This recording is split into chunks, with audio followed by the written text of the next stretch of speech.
Hey. I'm with Chad and Max, a couple of my friends here from the industry. Would you all please introduce yourself and tell us what you do? Hey y'all, I'm Max Vallotton, Gate 5 Self-Storage in Augusta, Georgia. Hello, I'm Chad Lundberg. I'm managing partner of the storage group based out of Fruitport, Michigan. How many locations have you had, Chad? We started with 15 and we recently sold 14, so we're down to one location now. Wow, nice. Yes. So with your experience in the industry, we all know there's kind of every once in a while a little bit of bumps or surprises or things that come up in the industry that we have to deal with. You don't have to spill your guts, but what is something that has come up, just being real with real people in the industry, that has maybe surprised you or has been a little bumpy that you have had to solve, and what did you do to fix it? My biggest thing was I had a facility fire. Facility fire. Ooh, that's a big surprise. My big surprise. And it happened at night, and no one reported it until the following morning. Oh, shoot. So we lost one unit, but we had smoke damage to 10. So it could have been a lot worse, but I reached out to industry friends, and I wanted to make sure, coming to these conventions, I wanted to make sure I was doing everything right. So I reached out to some industry friends, and they're like, "You're doing it exactly right." Because when you have a fire, you don't want to redo. You want to put everything to squash as fast as possible. So when something like that happens, you just got to be reactive and hope and pray that everything turns out fine. Yes. So when it came to that, were you able to reach your tenants quickly? Did you do anything? Was there some type of fire prevention maybe that needed to be put in place, or was it already in place? We didn't have anything in place. It was just a storage. A gentleman was being careless with some recreational stuff. Gotcha. And that's what caused the fire. We reached out to the customers as soon as we found out, printed the list out of our software, and we started calling and emailing and getting in contact with the insurance so they could have answers right away. Perfect. Contact and communication are two huge things in the industry that always need to be paid attention to. Yes. Max, what is something that you have stumbled upon in the industry? Probably for me, the within the first 5 years, I had a serious break-in. When I say serious, I've got 270 units, and 120 of them were broken into. Oh my goodness. Wow. And it was before text messaging, and I sent an email out once the cops cleared the property and said, all right, you can have your property back. And you know, I had to, going back to your earlier statement, communication is key. But I had customers say, why didn't you reach out to me earlier? Y'all been open since 9 o'clock this morning. It's 2 o'clock when I get this email. Well, the that many units, the cops had to take their time and go through each thing, and it made me aware of what to do, because I was new in the industry. Right. And it's not really something you plan for. You don't plan on it. You hear about it, yes, but you don't. Not me. It's not going to happen to you. But you know, you come in and you have stuff from 120 units just scattered all over your property. It's an eye-opening experience. I can imagine. So what was one of your biggest takeaways from that, of what you can do to maybe either help prevent it or make it go more smooth? I know that's a horrible thing to happen. So right. Smooth, I don't know what that looks like, but you know what I mean. Really, I had a letter that said, please come in, inventory your unit. Most of the people don't know what they put in their unit. Right. But come inventory it. We had a case number, had a sheet of paper for each person. From my previous job, I was used to having a notebook full of files. I filed away every incident report and made a copy, and it really went well for them. now customers don't check emails. They just don't. So now I've updated it by saying text them. But as I've told my employees, you need to be ready. If you need lunch, go get lunch because and just bring it back, because as soon as you hit send, people will start calling. And be prepared. Don't hit send and run out and take your hour lunch break. All of a sudden you get 30 calls while you're gone and everybody's mad at you. So, for sure. Now, in that regard, what about tenant insurance? Or do you tenant is insurance it recommended? Is it necessary? State of Georgia, it's in the lease. By law, you have to have your property insured. For $2,500 worth of coverage, it's $11 a month. So now let me ask you, you can have your property insured, but does each renter need to have their own insurance? They purchase it, and they purchase it with their rental agreement, or they provide us a copy of the declaration page. Perfect. And we keep a scanned copy of it. Perfect. So this goes to both of you two. What have you found that you're doing that is working really well? Communication, that's huge. If, like you said, anytime there's an issue, communicate. If you get a piece of mail returned to you, try to reach out to that customer. You call them, you text them. Just in the event that something catastrophic happens, like a break-in, fire, theft, you can reach your tenants. It sounds mundane and it's not that important, but you don't want to be on the receiving end of a ticked-off tenant, right? Because they could get a hold of you. And sometimes tenants, they're moving. Their address changes 2 or 3 times. Yes. First they're in a condo, then that lease runs out, then they go to another house. So there may be 2 or 3 addresses away, and they don't think about updating storage, right? Their tenant information with you, and that's the hard thing, is that kind of goes back on the owner, is you have to kind of babysit what mailings go out. If an email bounces back, is it right? Is it .con or .com? Yes. Something simple that you do, so you really have to, make sure everything's up to date. Unmanned facilities are the thing, but there's still a lot of back-end work that you have to do. Yes. So every facility is manned at some point. Yes. Even though it's unmanned. There has to be someone's a pulling man. them. Yep. Yes. Whether it's your boots on the ground, it's your manager, it's hub and spoke, and they're managing but not at the facility. That's what found my fire, was the boots on the ground guy on a Monday morning. He's like, what's going on with this unit? And I'm like, I have no idea. He's like, there's smoke coming out of this unit. And luckily it was just his particular unit we lost. But the unit right next door was full of antique pianos. Oh my god. Could you imagine if that goes on fire? Terrible. So that would have been you gotta be prepared for the worst. Yes. What about you, Max? For me, it's staying aware of what my type of customers I have.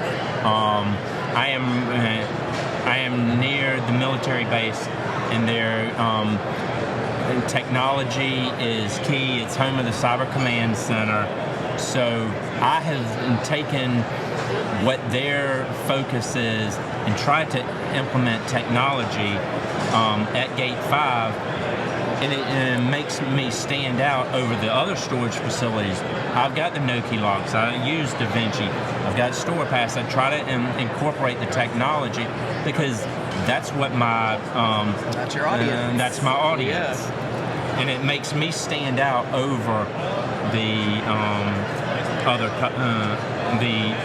other storage competition. Over the years, our customer base has changed. Yes. It's kind of aged up a little bit now. Yes. And now we're getting into the younger college-age kids who really think sometimes they don't hold on to a lot of stuff.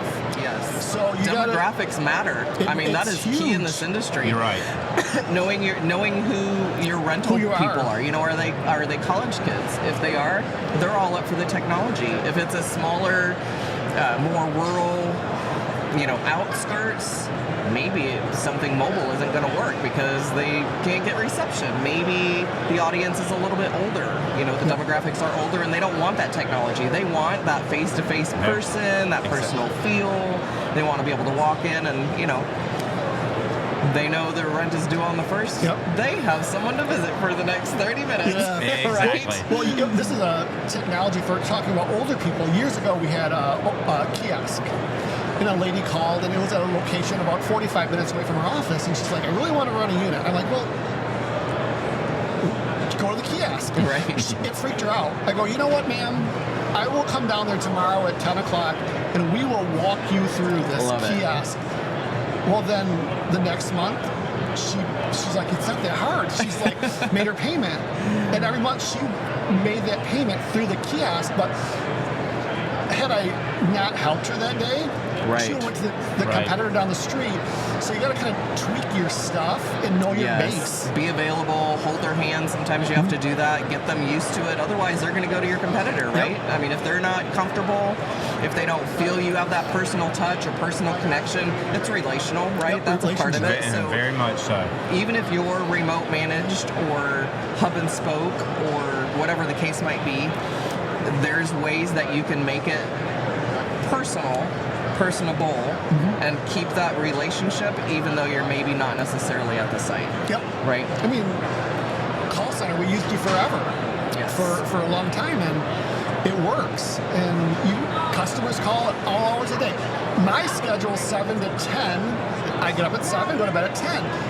It's amazing the people that are up at 3 o'clock in the morning running units, making payments at all hours of the day. That's their schedule. So I'm not wrong and they're right, and they're not right and I'm wrong. You got to deal with a rental's a rental, and so you need to really know your base. You have to also train your tenants to follow your your rules, your procedures, and all everything. I had a customer call and say, I want to make a payment. Can you, I know I'm past due. Can you just let me pay on March's rent so I don't get that late fee? No. You still have December to pay for, and you are in auction status, but you've got to train them. Our customers know we take lunch between 1 and 2. My manager, I work a hybrid mode.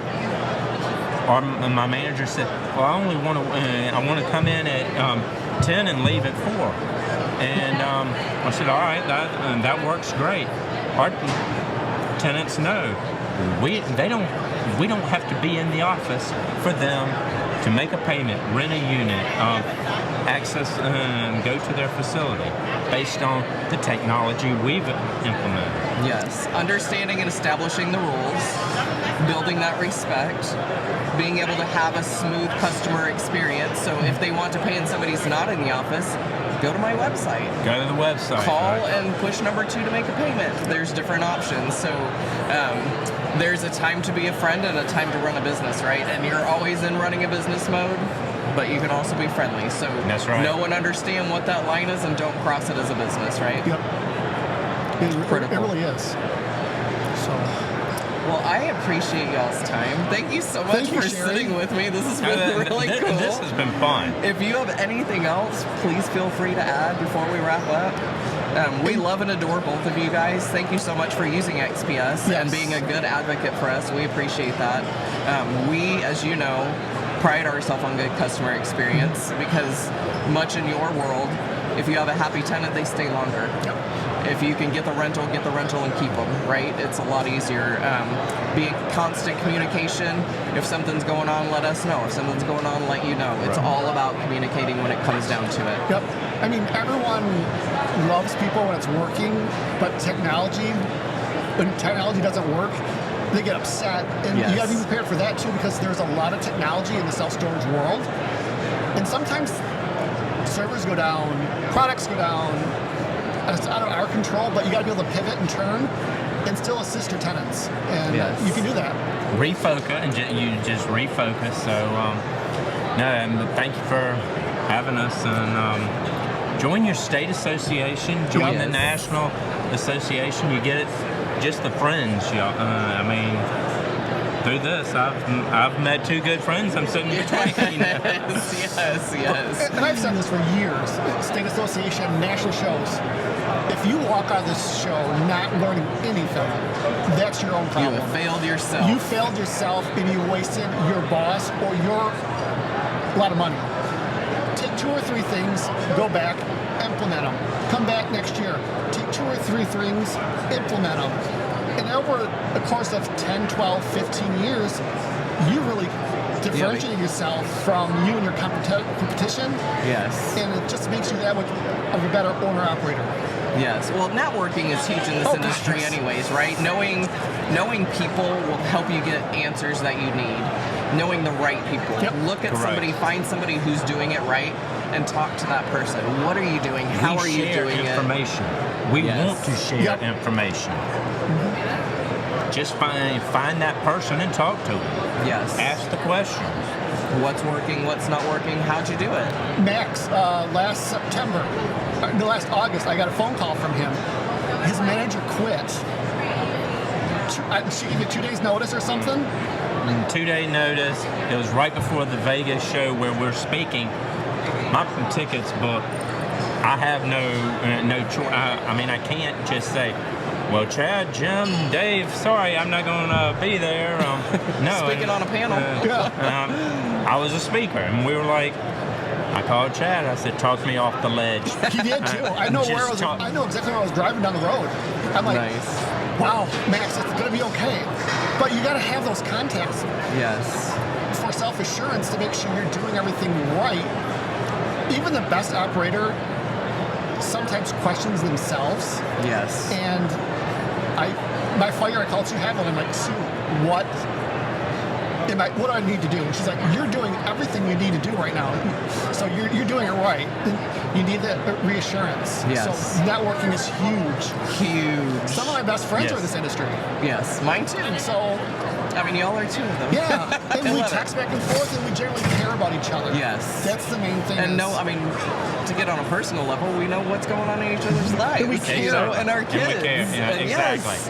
And birthdays, I mean, all the things. It's such a unique industry that I think if I was in any other industry and came to a trade show, I wouldn't know people, let alone on a personal level. It's just cool. Every time we travel to go to a show, I get excited because I get to see my friends. Well, I mean, to me it's work, but it's also fun. I see you all more than I see some of my best friends. And it recharges you. Yes, it does recharge you. It gets daunting. It does. You're sitting behind the desk. You're doing this, doing that, but you come to these events, your state, national associations, it recharges you. It fills your batteries up so you can do it for another 6-8 months. Absolutely. So, and it's seeing the friends to say, that's why I do this. Because I get to see certain people, and you may not do business with this person, but you're excited to see that person. Yes. Or it may be your competition. I mean, And you know what? We should all play well in the sandbox together. You have to. We're all in the same industry, I don't want to say fighting for the same cause, but we're here to help people. Right. And I don't care if that vendor doesn't, if they're my competition or if they don't use us or whatever the case may be. I want them truly to use whatever best suits their style, their need, their customer, whatever that looks like. So I think that's what's unique about our industry is everybody kind of has that same feeling, or at least most people do. Yep, I totally agree. Yeah. It's a great place to be, and that's how you know you are in the right place. Yep. You're It's right. a great industry. When you can go to work and smile because you're excited to be there, you're in the right place. I agree if you get to the point where you got a frown on your face, get out. Get out. Yep.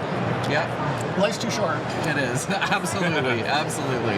Well, guys, thank you again. Thank you, Sherry. This Thank has you, been Sherry. awesome. I'm This so is glad fun. you joined us. I adore both of you. Thank I you. really, truly do.